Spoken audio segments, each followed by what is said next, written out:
have a question. Yep. The pets. So you put no pets. The pets are there.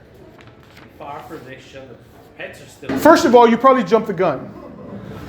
You see the pets. Have you issued a notice of default? You issue that, right? All right. And then you come back later. Still there. Have you issued another one and then a third one?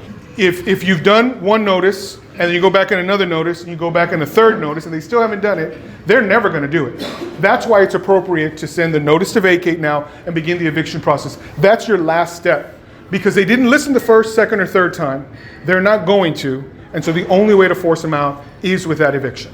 Some leases allow you to call animal control and have the pet removed.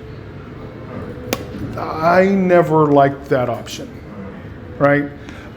Because what's going to happen is they're going to argue with them, and then animal control is going to be like, you know what, you guys take care of this. Right? So it's not an effective option. It's an option. It's not one that I like.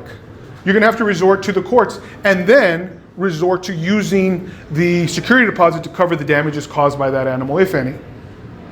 But essentially, you're left to the mercy of the courts, which is why it's up to you to be diligent. Don't go check in January and then in June and then October and be like, I need to do something about this. You should have done something about it much sooner. When you saw it the first time, assume, remember the lies? They're not telling you the truth. Assume you're being lied to and then verify it, right? You said they would do, no problem, I'll take care of it. Go back a week later and give them a deadline. You got a week to get rid of this pet.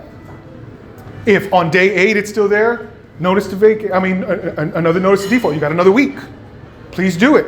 If they still don't do it, the last one. If they didn't do it last time, notice to vacate.